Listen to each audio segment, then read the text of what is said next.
distribuição elétrica. Então, aqui eu coloquei a parte de geração, a parte de transmissão, que é aquelas torres gigantescas, e a parte de distribuição, que é para a indústria e para os consumidores prediais e residenciais. Desculpa. Então, instalações elétricas aí com sistemas elétricos de potência, conhecido como CEP, temos a parte de geração, transmissão, distribuição e que nós chamamos de consumo. Centro urbano da cidade de Florianópolis. Na parte de geração de energia elétrica, nós temos a matriz elétrica brasileira, ok? Com aproximadamente 217.510 megawatts. A maior parte de geração que nós temos é com água, ou seja, hídrica. Pois nós temos a solar, com fotovoltaica, eólica, gás natural, biomassa, petróleo e outros fósseis, carvão mineral nuclear, importação. Então, professor Alan, demonstrando aqui para vocês parte da geração de energia elétrica, hidroelétrica, eólica, solar, maré motriz, ondomotriz, térmica e biomassa. A energia eólica, ela cresce no Brasil em aproximadamente 12,8% em 2022. Ela tem uma participação aí da matriz de energética brasileira de aproximadamente 13%. E aí eu vou estar falando sobre os custos de construção, né, e instalação da nossa energia eólica.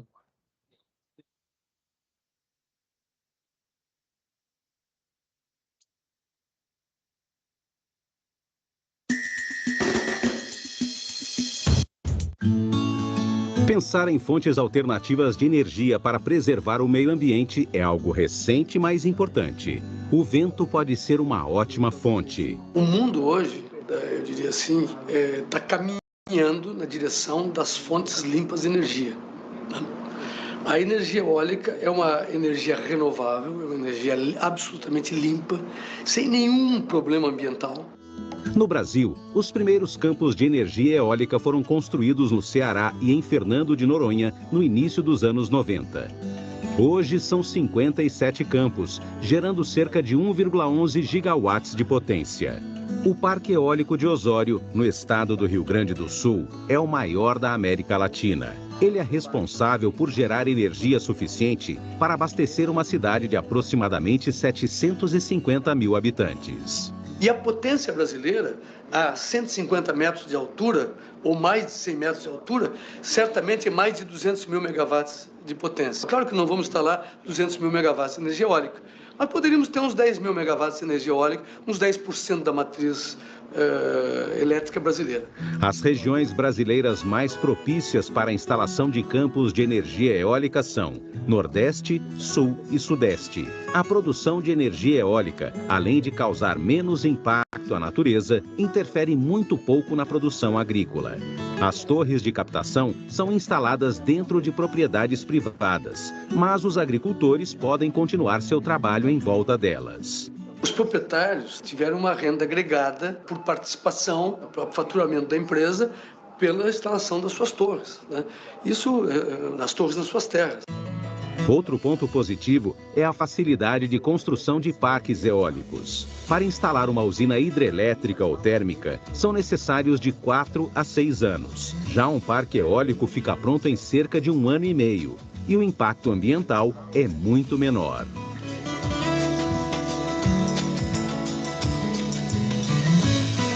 A energia eólica é complementar à hidráulica. Ainda não é possível termos esse tipo de energia como nossa fonte principal. A energia hídrica, eu posso acumular água e soltar água, como Itaipu, como Furnas, etc., e tantas outras barragens que existem. E soltar conforme, dar a vazão conforme a necessidade. Uma térmica, carvão, ou uma nuclear, etc., também posso controlar. Segundo especialistas, o ideal seria usar a energia eólica em épocas mais secas, quando não chove muito e é necessário economizar água. O Brasil possui diversas opções de fontes de energia alternativas. É importante buscar maneiras de aproveitá-las, já que elas serão, em breve, as principais fontes. O termo é utilizado mais lá na engenharia de segurança, né? E também Então, dando continuidade aqui, mas é utilizado também aqui na área de engenharia junto. nós temos aí a parte das linhas de transmissão de energia elétrica, que leva energia para todo o Brasil. A parte de distribuição, onde chega a tensão de 13,8 kV no estado de Goiás, rebaixa para 380 volts trifásico e 220 volts monofásico. Está aí nosso transformador, fazendo uma explicação geral do transformador.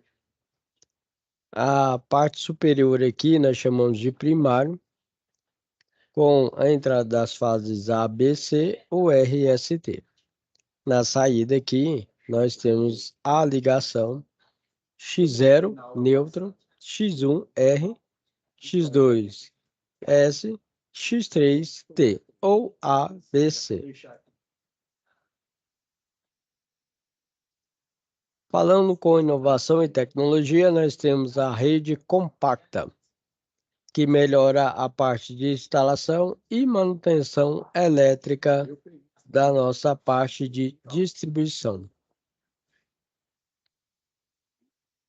Quando se trabalha com instalação de sistema elétrico de potência, devemos trabalhar com as normas técnicas 5410, que é sobre instalação elétrica de baixa tensão, 5413, que é a parte de iluminação mínima dos locais e ambientes, 5418, que é sobre as atmosferas explosivas, 5419, que é nosso sistema de proteção contra descargas atmosféricas, e o 5460, que é terminologia. De que forma a área deverá ser preparada para realizar uma manutenção na parte de chave fusível,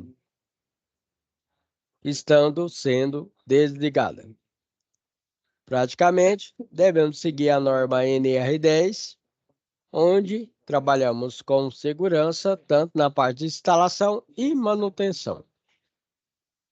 Nós falamos que são os pré-requisitos operacionais básicos que o eletricista deve seguir. Primeiramente, ele deve preencher a APR. A APR é a análise preliminar de riscos, onde ele vai verificar quais os riscos que essa tarefa oferece durante a atividade. E aí ele vai trabalhar com as zonas. Por exemplo, nós temos as zonas controladas para evitar que qualquer pessoa acesse ali o local da manutenção elétrica. Neste caso, na demonstração da aula prática, você pode verificar que no desenvolvimento da aula prática, eles estão separando aí os cones com uma fita na cor laranja, poderia ser uma fita zebrada, para separar o local de instalação e manutenção elétrica.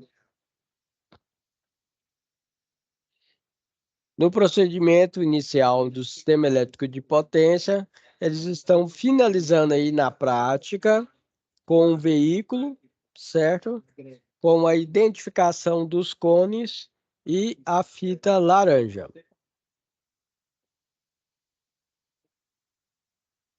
Este exemplo que o professor Alan cita para vocês já é um desenvolvimento na prática com os funcionários da prestadora de serviço da central elétrica local. Você pode verificar que eles estão utilizando o veículo com a separação do local com cones e identificação da fita laranja.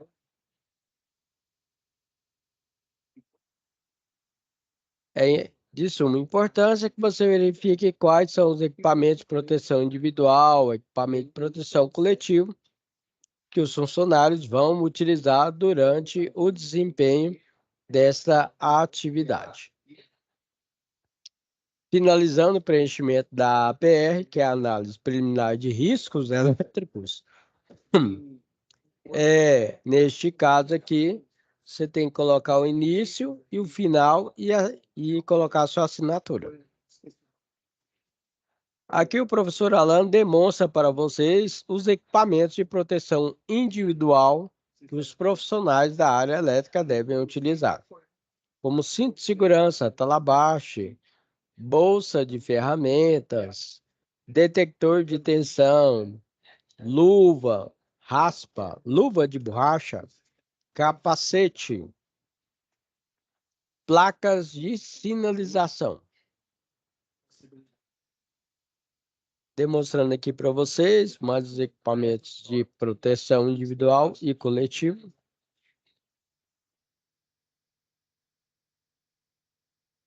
Aqui é a nossa seleção dos equipamentos de proteção individual. Quais são os nossos equipamentos de proteção individual para os eletricistas? Nós temos capacetes de proteção de classe B. Vários tipos de capacete com aba completa, protetor facial, com cone e assim sucessivamente. Luvas de proteção em raspa e baqueta, que protegem as mãos e braços, além de serem utilizadas contra agentes abrasivos. Essas aí são as mangas de proteção isolantes de borracha. Nós temos a cor amarela e laranja. Mais utilizada a cor laranja. Temos também na cor preta, tá bom? Esses são os calçados, botas, utilizados aí para o desenvolvimento das atividades do eletricista. Essa bota de segurança não pode ter a biqueira de aço e tem que ter um CA para o eletricista. Além da bota, nós temos que utilizar a perneira de segurança, que oferece uma segurança maior aí para o profissional.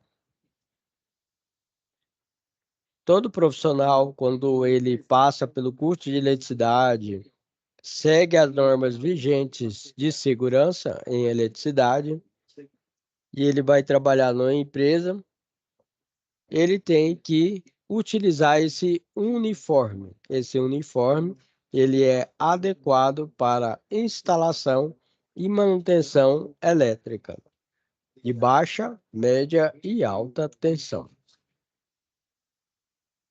Aqui é um exemplo do nosso cinto talabache tipo Y.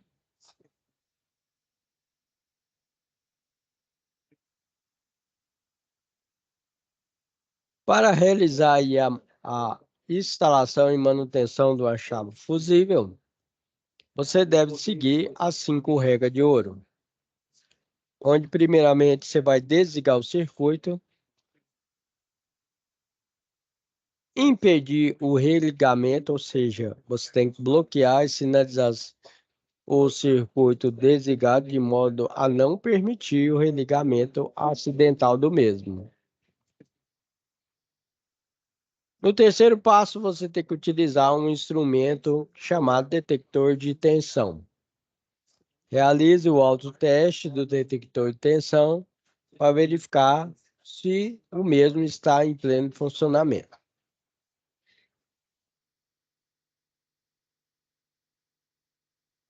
No quarto passo, nós realizamos o aterramento temporário para evitar a energização acidental, que poderá ser proveniente de alguma manobra indevida, ou então pelo contato do trecho desenergizado ou desligado com algum circuito energizado, ou até mesmo pode ser provocada por alguma energização originada por um gerador de terceiro. E o quinto passo é sinalizar. Sinalize toda a zona de trabalho com placas e coloque também sistema aí para evitar o religamento, que é esses aqui, ó.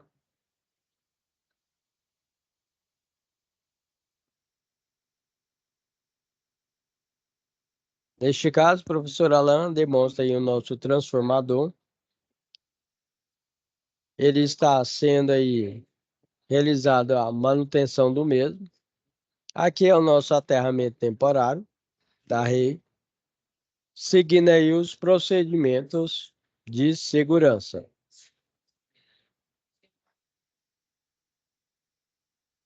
Para a abertura da nossa chave fusível, temos uma sequência.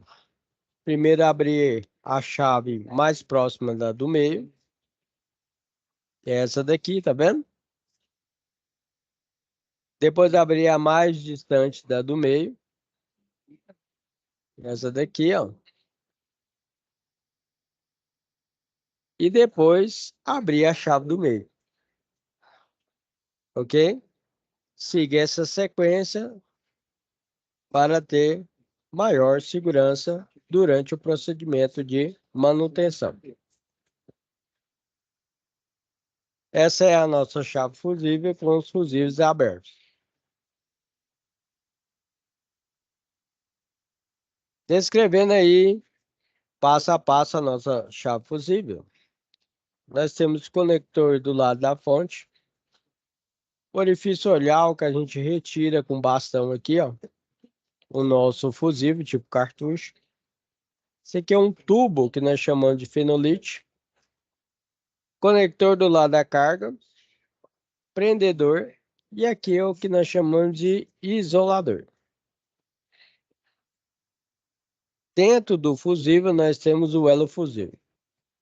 Caso ocorra o rompimento desse elo fusível, deve ser trocado pelo mesmo elo fusível, levando em consideração as mesmas características, para evitar um dano maior no transformador. Seguindo os procedimentos de segurança para a abertura da chave fusível, o funcionário, prestador de serviço, ele deve utilizar o DAC, que é o dispositivo de abertura em carga, para evitar aí um possível arco elétrico no sistema. Aqui temos aí a foto da nossa chave fusível.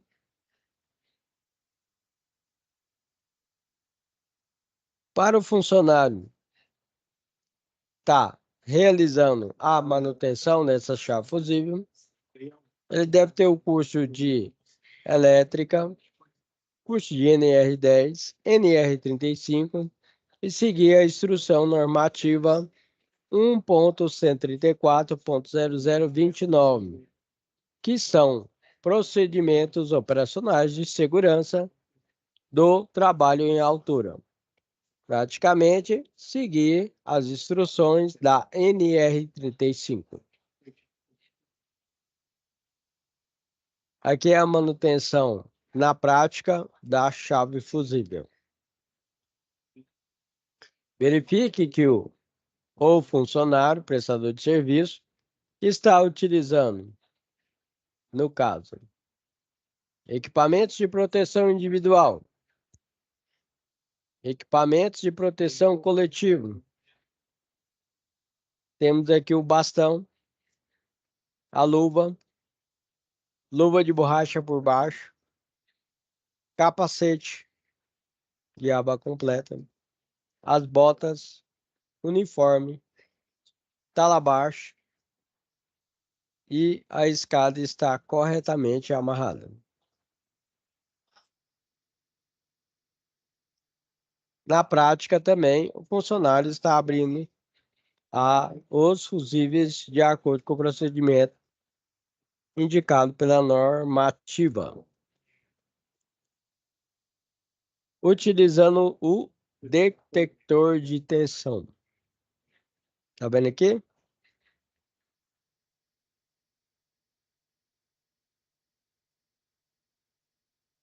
Instalando as placas de sinalização. Por exemplo, não opere este equipamento, pois homens trabalhando no local.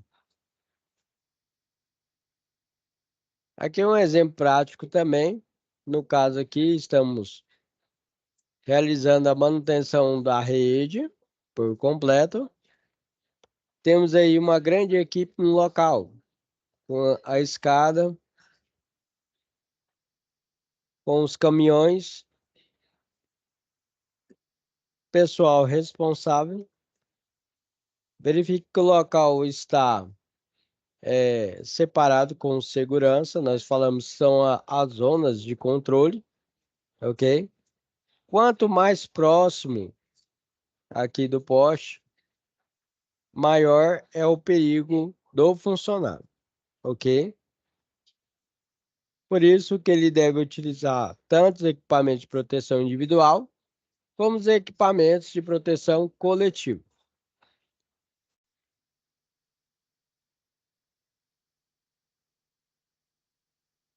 Nesta aula prática, o funcionário, aluno,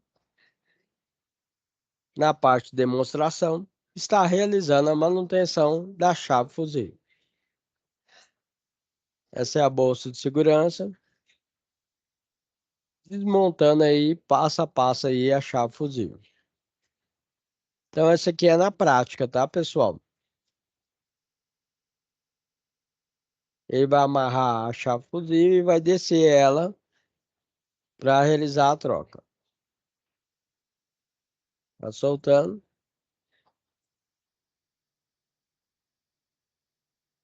Tá vendo? Tá levando com segurança para a parte de baixo.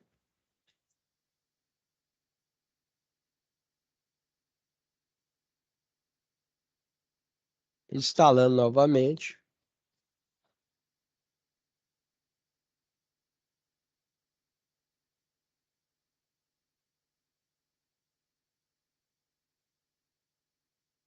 Conectando o cabeamento.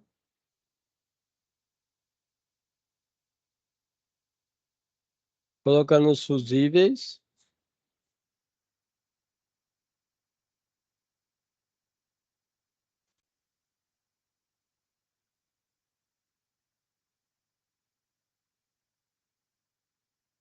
Tá aí a nossa chave fusível. Tá aí ela montada já fechada, tá vendo aqui? Então essa é a nossa chave fusível com os 3 fusíveis, né? Certo? As conexões dos cabeamentos estão completas. Isoladores montados. Cruzeta aqui está no local. E todos eles estão parafusados corretamente. E aí, temos que seguir aí um procedimento para religar o nosso circuito. Então aqui, qual deverá ser tomado, né, o procedimento para restabelecer a energia? Pessoal, nós temos que seguir o subitem da NR10 10.5.2, que estabelece também que o estado de instalação desenergizado, que é desligado, deve ser mantido até a autorização para religação, devendo ser reenergizada, respeitando a sequência de procedimentos abaixo, seguindo a normativa aí da NR10. Primeiramente, devemos retirar as ferramentas e utensílios do local, né? Depois, retirada da zona controlada, de todos os trabalhadores não envolvidos no processo de religação. Depois, remoção do aterramento temporário e das proteções adicionais. E, em sequência, destravamento, se houver, e religação dos dispositivos de seccionamento. Para realizar a manutenção, seguimos os procedimentos de segurança indicados pela norma técnica e para religar também devemos seguir os procedimentos de segurança, como foi indicado tanto na teoria como na prática aí para vocês, ok? Agora, o professor Alan vai demonstrar a parte de linha viva, ok? Ou seja, trabalhar com a linha, seja ela de transmissão ou distribuição, ligada. Um perigo maior, porque você está trabalhando com valor alto de tensão. Saiba como é feita, então, esta manutenção em linha viva. Pessoal, o que não pode faltar para o profissional que vai trabalhar com a rede totalmente ligada, energizada? Não pode faltar capacete de proteção, botina sem biqueira de aço, com CA indicado para o eletricista, óculos de proteção, uniformes profissionais adequados aí para trabalhar com linha energizada, que é a linha viva.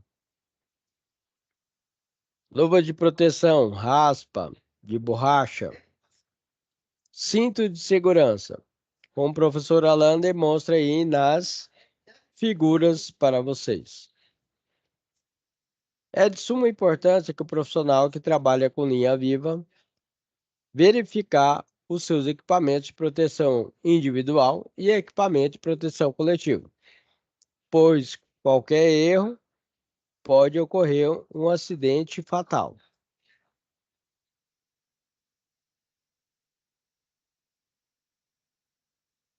Métodos que temos que utilizar para realizar a manutenção na linha viva. Temos que seguir o método ao contato, à distância e ao potencial. Professor Alan, explique para mim o que é o método ao contato. Falamos que nesta modalidade, o funcionário, o operador, que está desenvolvendo a manutenção na linha viva, ele fica direto em contato com a superfície ligada, energizada. Por isso que falamos aí que os equipamentos de proteção recomendados são: se ligue, plataformas de sustentação isoladas, totalmente isoladas, vestimentas com mangas cobertas, geralmente na cor laranja, e luvas de proteção, seja luva de raspa e borracha. Novamente, este profissional tem que tomar um cuidado elevado com os seus equipamentos de proteção, verificando todos os dias, pois a rede energizada pode alcançar aí até 750 kV, que é 750 mil volts. Esse profissional, pessoal, não está trabalhando com 220 volts, 380 volts. Ele está trabalhando com 13 mil volts acima, ok? Método à distância. Esse funcionário aí trabalha com tensões bastante elevadas, com 230 mil volts. Qualquer erro pode ser fatal. O profissional, ele deve manter aí uma determinada distância para desenvolver e executar esse trabalho. As ferramentas empregadas durante atividades são específicas para trabalhar com alta tensão. Por exemplo, bastões totalmente isolados, né? Assim, consegue-se manter a distância necessária para realizar o serviço. E o último que o professor Alain indica é o método ao potencial. Esse método ao potencial, ele é usado quando consiste aí em trabalhar com uniformes, roupas, né, de equalização de potencial elétrico. A energia passa pelo prestador de serviço ou profissional altamente capacitado, ok? E o principal equipamento de segurança nessas situações são os vestimentos anti-chama.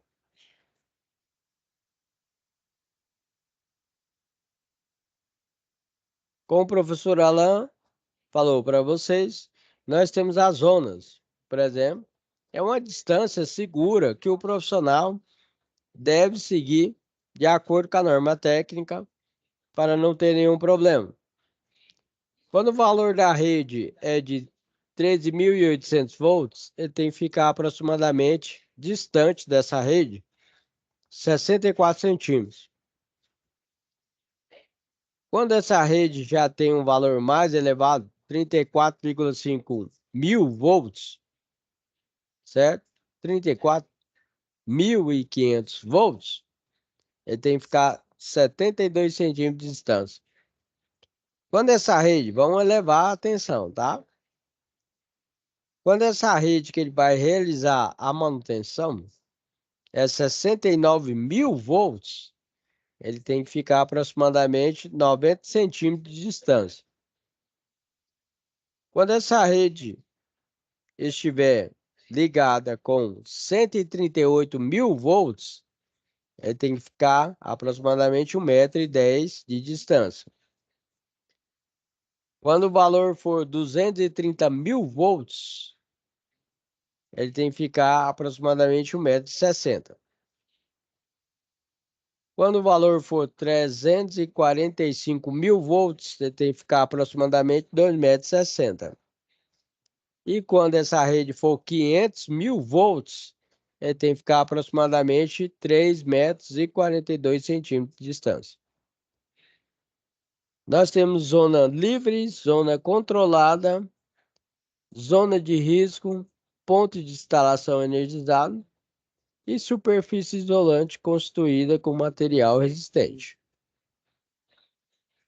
Aqui é um exemplo de manutenção elétrica em rede energizada.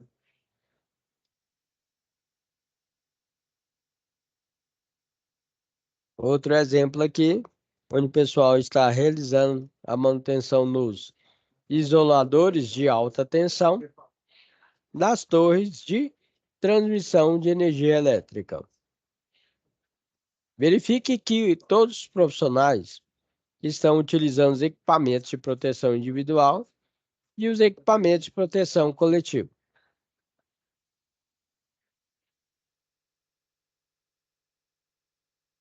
Neste caso, o profissional está utilizando, além dos seus itens de segurança, um capacete com a parte facial para evitar aí, caso tenha um curto-circuito, que o arco elétrico aí atinja seu rosto. Geralmente, pessoal, hoje em dia utilizamos até um balaclava, ou seja, tipo uma máscara, para evitar aí, né, o problema aí de um arco elétrico. Quando a gente vai realizar a manutenção da rede de linha viva, ou seja, ligado, além de utilizar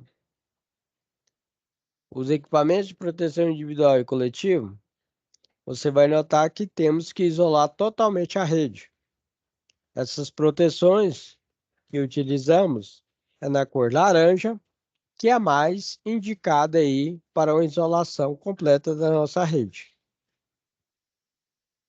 Verifique a demonstração do slide na prática dos profissionais realizando a manutenção em linha viva. Os profissionais estão utilizando os equipamentos de proteção individual, coletivo, e as proteções isolantes na cor laranja.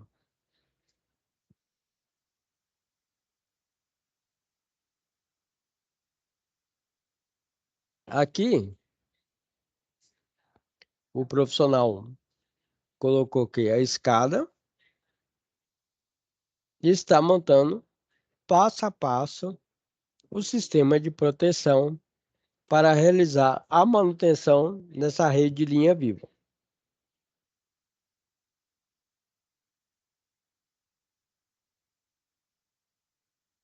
O funcionário começou a montar passo a passo, certo? A parte de proteção. Ele está colocando lá a proteção nos isoladores, na rede. E aí ele tem que fazer uma isolação completa das fases R e ST, tá vendo lá? Neste caso dessa manutenção, pessoal, todo cuidado é pouco. Ele tem que seguir à risca as normas de segurança vigente, porque ele está em contato direto com a rede totalmente energizada. Você imagina que ali, no mínimo, ali está passando 34.500 volts. É um valor bastante elevado. Qualquer erro pode ser fatal. Por isso, ele tem que ter total concentração no desenvolvimento dessa atividade.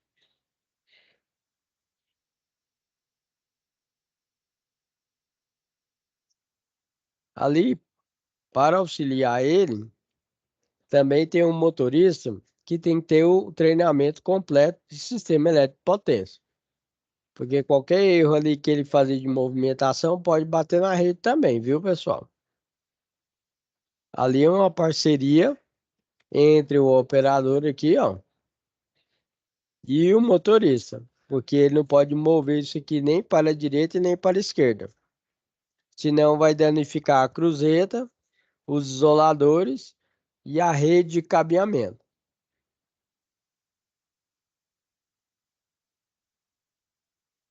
Neste caso aqui, ó, ele já conseguiu colocar por completo o sistema de isolação da rede, dos isoladores.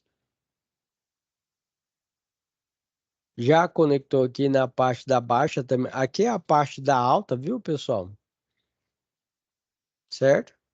E aqui é a parte da baixa. Aqui você tem um neutro e a fase RST ou ABC, beleza? E aí tá totalmente isolado. Falando para vocês na prática mesmo, pessoal, o funcionário ele tem uma certa dificuldade em trabalhar, porque você imagina que ele está com esse tanto de equipamento de proteção individual. Não é fácil trabalhar com duas luvas, certo? Uma luva por baixo aqui de borracha, outra luva por cima de raspa, com óculos de proteção, com a máscara, com capacete aqui, com o sistema completo de proteção. Você imagina você pegar a ferramenta para realizar aí a manutenção do sistema. É complicado, entendeu? Por quê? Porque dificulta. Você vai realizar ali o procedimento de manutenção, mas você tem que utilizar o equipamento de proteção. Isso na prática mesmo, certo? Quando a gente vai realizar a montagem dos equipamentos e desmontagem, você tem uma certa dificuldade. Falando para vocês aí, na prática mesmo, tá? Aí você vai sentir um certo grau de dificuldade para realizar a manutenção. Então, primeira coisa, você tem a altura Você tem o posicionamento ali do motorista, que o motorista ele tem que deixar um posicionamento ali, né, adequado para você realizar a manutenção. Se ele movimentar esse cesto aí para a esquerda, para a direita ou para cima, tem um problema. Você pode notar aí que ele está perto do cabeamento de alta, está perto do cabeamento de baixa. E esse sistema, essa rede, é totalmente energizada, pessoal. Tá tudo ligado. E aí tem que realizar a manutenção. Infelizmente, nesse local aí não pode desligar a rede, ok? Como não pode desligar a rede, tem que trabalhar com a linha viva. Para realizar esse procedimento, tem que levar em consideração todo esse sistema de segurança.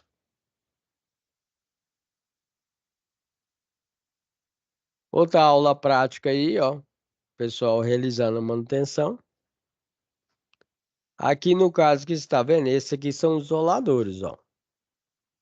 Então ele tem que tampar todos os isoladores sem exceção.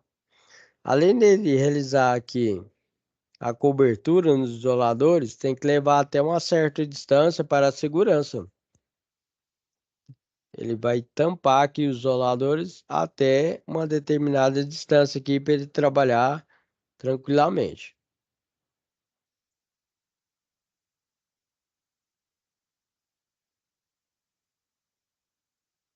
Nessa parte aqui ele já conseguiu tampar aqui, ó.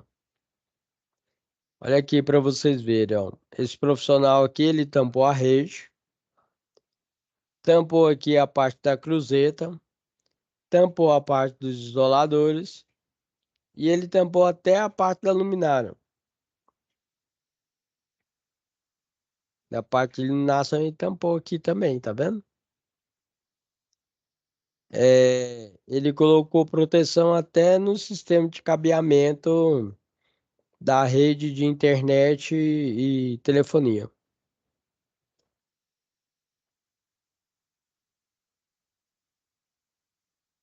E colocando o sistema de proteção.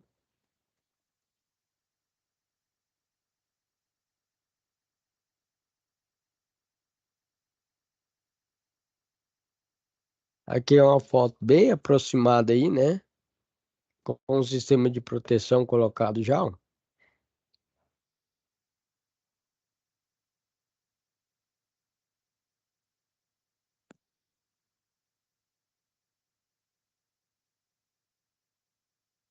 Então, todo cuidado é pouco aqui, porque toda a rede está energizada.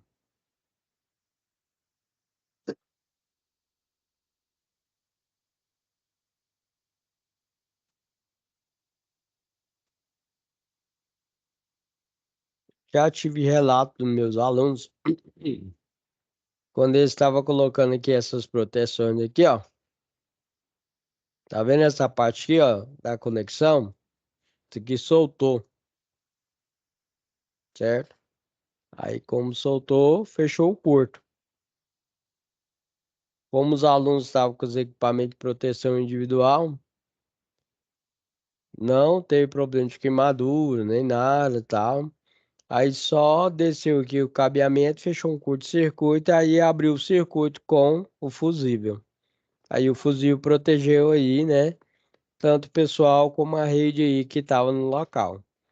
Então, para você ver, você utiliza as proteções, utiliza equipamento de proteção individual, coletivo. E ainda tem um caso aqui, quando você estiver colocando as proteções, solta esse cabeamento aqui, ó, tá vendo? Essa aqui é uma conexão, ó. Essa conexão aqui não pode soltar de jeito nenhum. Então, no caso lá, é porque assim, ó, com o tempo, aí é sol, chuva, vento, aí essa conexão aqui, ó, é comum dela soltar. E aí eles estavam realizando o procedimento de manutenção e soltou. Soltou e fechou o curto.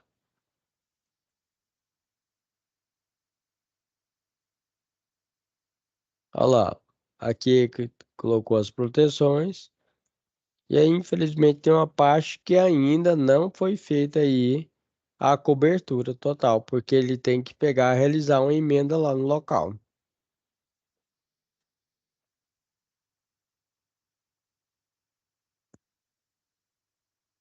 Aí a indicação que deixamos é que o profissional ele tem que dar preferência para a utilização de todos os dispositivos de segurança, bloqueadores, sinalizadores, dentro do setor de distribuição, transmissão, parte de geração, que é uma solução eficiente e elimina os riscos de acidentes nessa parte de energia elétrica do sistema elétrico de potência. E aterramento elétrico, ok? Certo? Isso serve para a área residencial, comercial e industrial. Iniciando aqui a nossa apresentação aqui, ó, certo? Sou o professor Alan, mestre em engenharia, certo? E vou estar passando aí este conteúdo para vocês. Então, aqui nós temos conceitos básicos sobre aterramentos, onde nós falamos sobre produtos, informações técnicas e serviços. Aspecto físico do aterramento industrial. Então, aí no caso das indústrias, eles têm em comum estar utilizando galpão. Então, esses galpões, pessoal, certo? Tem uma estrutura toda metálica. Então, você faz uma interligação com cordoalha, ok? Certo? E essas cordoalhas você faz uma solda isotérmica com as hastes de cobre ou copper weld, ou pode ser cantoneira também. Nós temos as definições de terra, eletrodo de aterramento e condutor de ligação. Terra é a massa condutora, né, do solo, que envolve o eletrodo de aterramento, pessoal. O eletrodo de aterramento é o que nós chamamos do elemento metálico ou conjunto de elementos condutores interligados em contato direto com a terra, né? Certo? Para garantir aí essa ligação aí da corrente de fuga. Então, você imagina o seguinte, você tem um chuveiro elétrico, vai sair um fio verde ou verde-amarelo desse chuveiro elétrico, você vai levar essa fiação para fora lá da sua casa, lá no terreno, você vai fincar uma haste, certo? Aí tem um conector parafuso, você desencapa o fio, passa nessa haste, pega o conector parafuso, aperta, finca essa haste é aproximadamente 2,70 m ou 3 metros. Então, qualquer corrente de fuga do chuveiro elétrico, por exemplo, vai passar ali pelo condutor de aterramento até a terra, ok? Protegendo aí a pessoa que está embaixo do chuveiro. Dando continuidade aí, ó, nós temos o condutor de ligação, que é o fio, né? Que é para conectar aí o objeto a ser aterrado ao eletrodo de aterramento, ou para efetuar a ligação de dois ou mais eletrodos. Dois ou mais eletrodos, pessoal, porque existem sistemas de aterramento que nós temos que utilizar mais hastes de aterramento, ok? Vamos dar um exemplo já para a área mais comercial. Na sua casa aí deve ter só um padrão lá na porta de sua casa que nós chamamos de padrão monofásico, bifásico ou trifásico, ok? Então, cada central elétrica, por exemplo, nós temos central elétrica aqui no estado de Goiás chamado equatorial. Então, neste caso, a gente tem uma norma técnica que pede, quando você coloca aí aproximadamente aí 6 medidores, você não pode utilizar só uma haste de aterramento.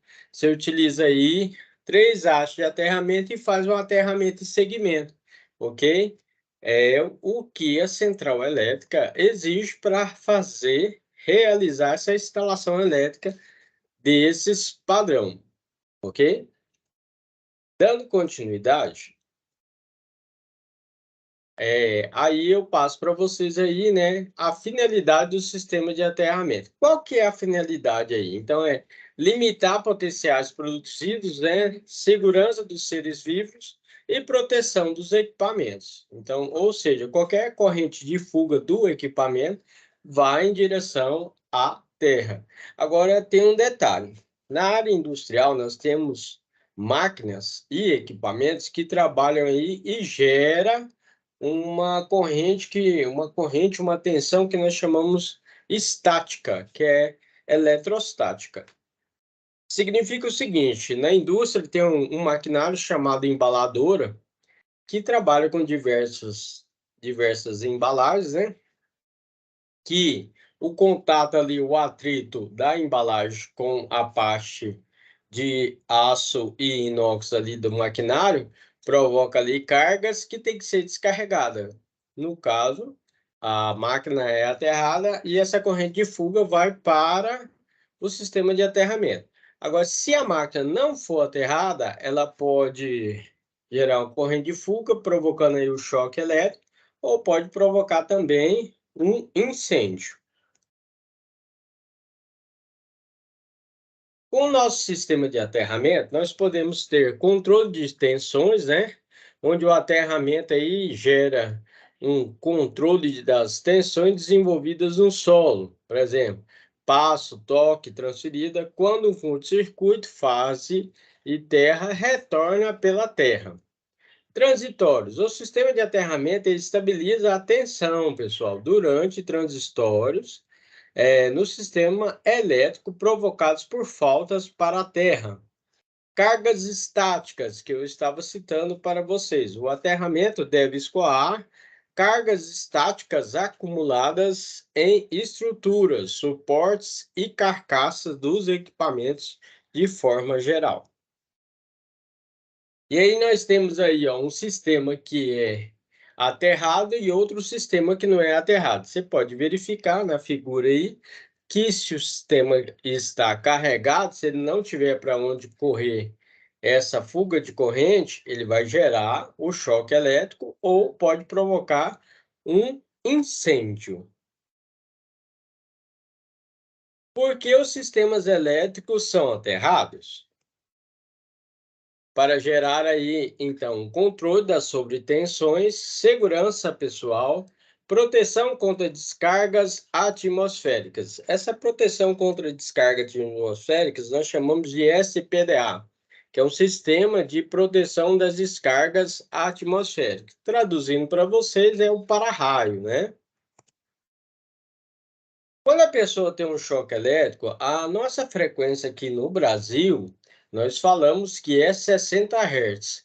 Então, o tempo de circulação maior que 3 segundos, corrente passando pelo tórax, pulmão e coração, ou pelo cérebro, eu vou demonstrar para vocês aí os problemas que podem ocorrer. Vocês veem o tanto que o choque elétrico, ele pode ser fatal, né? Então, quando tem uma corrente elétrica de 1 mA, você tem uma leve sensibilidade, um formigamento.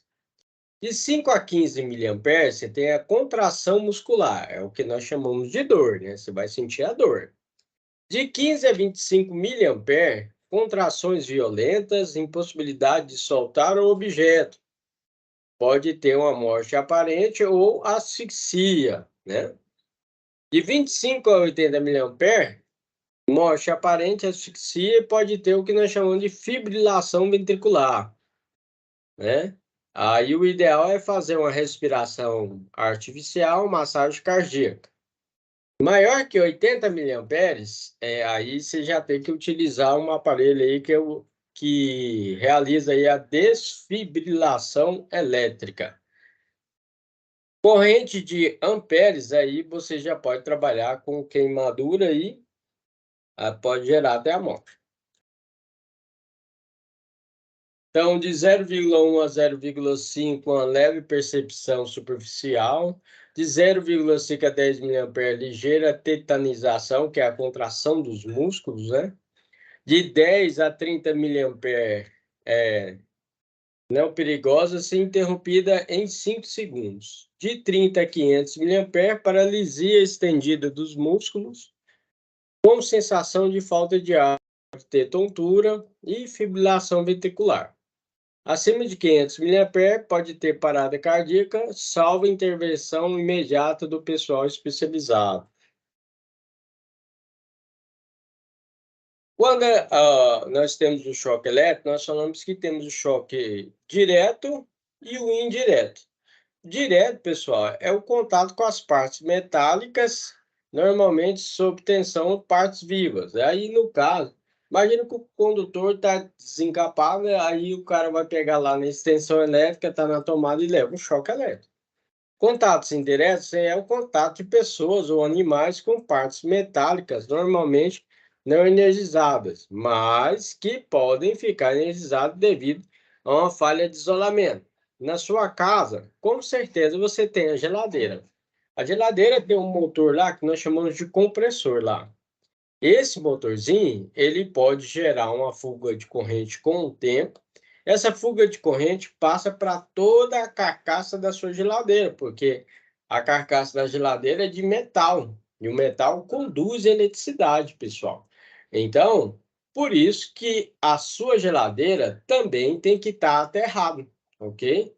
A geladeira é ligada na tomada, essa tomada ela tem que ser fase, neutro e terra. Tá vendo a importância do aterramento? Aí o professor passa aí, ó, o exemplo do contato direto e o contato indireto. Tá vendo lá? A senhora foi passar a roupa lá, pegou no cabo lá, estava desencapado, levou o choque. O bebê lá tá pegando um grampo e colocando na tomada. E o contato indireto lá gerou a fuga de corrente na geladeira e levou o choque. Para isso, então, que nós utilizamos aí, ó, o DR. O DR é o dispositivo residual, ok? Que ele protege aí o circuito elétrico aí contra uma possível fuga de corrente. O DR, ele é um dispositivo diferente do disjuntor comum que você conhece, porque no DR você vai ver que chega fase neutra e faz fase neutra para o circuito. O que ele faz? Ele faz a análise da corrente que vai e da corrente que retorna para o circuito. Se tiver uma variação em miliamperes, ele vai desarmar o circuito em milissegundos. Então, nós temos aí, ó, proteção contra contatos indiretos. Então, nós temos proteção por dupla isolação, por exemplo, as furadeiras que nós trabalhamos hoje, todas elas são com dupla isolação. Proteção por locais não condutores, proteção por ligação, né? E proteção por separação elétrica. Então, nós temos aí, ó, as tomadas aí, ó, de 3 pinos. Agora que nós trabalhamos com fase neutra e terra, que é o pessoal nós chamamos aí de tomada padrão. Evite o uso de adaptadores. Então, no caso aí de tomada de uso geral, você pode verificar que o professor está demonstrando para vocês o condutor terra. O condutor terra, ele está identificado aí pela cor verde e amarelo. Mas o comum é ser utilizada a cor verde, que é o famoso mais barato. Mas você pode comprar verde e amarelo, sem problema nenhum. No caso da tomada, você tem fase neutra e terra. E vista de frente, você vendo aí o seu equipamento aí, a sua tomada, o neutro é ligado na esquerda também, pessoal. Tomada de uso específico, também vai o aterramento. Lá você está vendo lá, ó, um equipamento de uso específico chamado secadora. Também nós temos fase neutro e terra para proteger contra uma fuga de corrente, evitando o nosso choque elétrico. Galera, legal. Se você chegou até aqui, então você compartilha, deixa seu comentário, certo? Para fortalecer aí o canal, certo? E compartilha com seus amigos, seus colegas. Se você está realizando aí um curso de eletrotécnica, engenharia elétrica, automação, né? Se inscreva no canal para novidades na área, ok? Aqui você encontra inovação e tecnologia. Então, com o fio terra, a corrente do circuito aumenta muito e a proteção do disjuntor ou fusível irá desligar. A corrente que circula pelo corpo da pessoa é muito pequena porque ela ficou em paralelo com o fio terra. Ou seja, se o equipamento está aterrado e bater uma fase ali, pode fechar o curto-circuito e vai desarmar lá o dispositivo de proteção, protegendo a pessoa, né? Sem o fio terra, a corrente de circuito não aumenta e a proteção, né, não irá desligar. A corrente que circula pelo corpo da pessoa pode ser elevada. Aí o professor coloca nesse slide aí, tá vendo? O equipamento motor elétrico, que é bastante utilizado da indústria, um está aterrado e o outro não está aterrado, tá vendo aí? O que está aterrado, a pessoa não leva o choque elétrico. A corrente de fuga do motor vai para a terra. Quando o equipamento não está aterrado, passa pela pessoa e vai para a terra, tá vendo lá? A pessoa, no caso, quando não tem um aterramento, está levando choque elétrico. Como eu citei para vocês aí, caso tenha aí uma falha, bate uma fase aí do motor na carcaça e o motor está aterrado, vai fechar um curto-circuito e o nosso dispositivo de proteção, que é o disjuntor, vai desarmar o circuito. Por isso que a gente indica também que na indústria você, ou na sua casa também, né, ou na área comercial, você tem que colocar o que nós chamamos de QGD, ou seja, um quadro geral de distribuição, onde você vai estar chegando aí a fase, o neutro e o terra, ok? Aí você vai ter um disjuntor geral, um disjuntor para iluminação, um disjuntor para tomadas de uso geral, um disjuntor para tomada de uso específico. Por exemplo, você pode colocar disjuntor para o ar-condicionado, disjuntor para o chuveiro elétrico, disjuntor para a máquina de lavar e assim sucessivamente. Aqui, ó, eu demonstro para vocês tensão de passo. Tensão de passo aqui. Então, você imagina que caiu, por exemplo, vamos dar um exemplo que aconteceu na indústria. O caminhão foi fazer entrega na indústria, bateu sem querer, né? O motorista bateu sem querer no poste, o transformador caiu, bateu no chão e o transformador ele era de 34,5 kV. 34,5 kV é 34.500 volts, é uma tensão bastante elevada. O solo é condutor de eletricidade, pessoal. E aí nós falamos que tem uma geração de tensão de passo. Essa tensão de passo é o que nós chamamos de diferença de potencial. Você imagina que você coloca, vamos dar um exemplo de 1000 volts. Então, se você coloca um pé numa onda que está ali 1000 volts, e do outro lado ali também 500 volts, exemplo, a diferença ali, que no caso ali de 500 para 1000 é 500 volts, você vai estar recebendo esse valor de tensão elétrica, que não é legal, né? Por isso que você tem que tomar cuidado com essa tensão de passo. Quando cai o raio, o cone local, a tensão é bastante elevada, ok? Acima de 33.000 volts. Aí gera uma tensão de passo elevada. Por isso que as vaquinhas aí, né? Elas pegam e, infelizmente, falecem aí quando cai um raio aí na fazenda, né? Porque você pode ver que quando chove aí, elas se agrupam, né? Procurando aí um local de abrigo, né? Cai o raio lá no passo lá, e aí, como elas têm 4 patas lá, aí dá uma diferença de passo, de tensão de passo com as patas da frente e as patas de trás, as patas traseiras. Aí o valor da tensão é mais elevado, ok? Aí tá o exemplo aí, tá vendo? A tensão de passo é como se eu pegasse uma pedrinha. Imagina que eu pego uma pedra e jogo no lago. Você vai ver que ali, ó, há uma formação, uma onda. Você já viu que forma uma onda lá? Quanto mais próximo você tiver dessa onda, maior o valor da tensão elétrica. Quanto mais distante você tiver, menor é a tensão, ok? Os eletrodos de aterramento, nós temos aí eletrodos aí existentes naturais, né, que a gente utiliza do próprio prédio. Hoje em dia, com o avanço da tecnologia, eles estão deixando de fazer esse aterramento no próprio prédio, porque existem teorias que quando cai o raio lá no sistema de SPDA, os metais, quando ele tem uma temperatura elevada, ele vai dilatar. Quando ele dilata, ele vai aumentar, né? Ou seja, ele aumenta de tamanho. Como ele está na estrutura, certo? De alvenaria, ele aumentou de tamanho.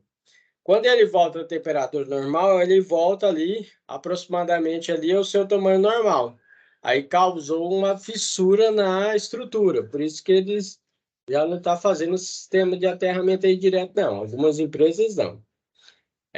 Nós temos aí eletrodos fabricados que normalmente nós chamamos de hastes de aterramento, ok? Aí tem de 2,40 m, 2,70 m e 3 metros.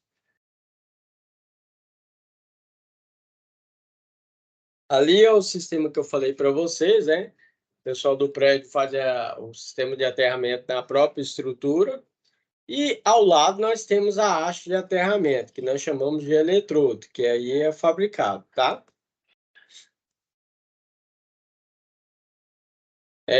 Nós temos eletrodos encapsulados em concreto e outros tipos de eletrodos. Aí, no caso, com mais detalhe, depois vocês verificam a gravação aí, ok?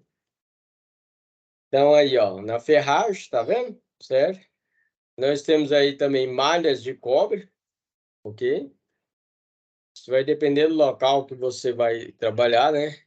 Aí, para conexões aos eletrodos, nós falamos que ou você faz um dispositivo mecânico, conector de parafuso, pode fazer a solda isotérmica, ou conexões por pressão, ok?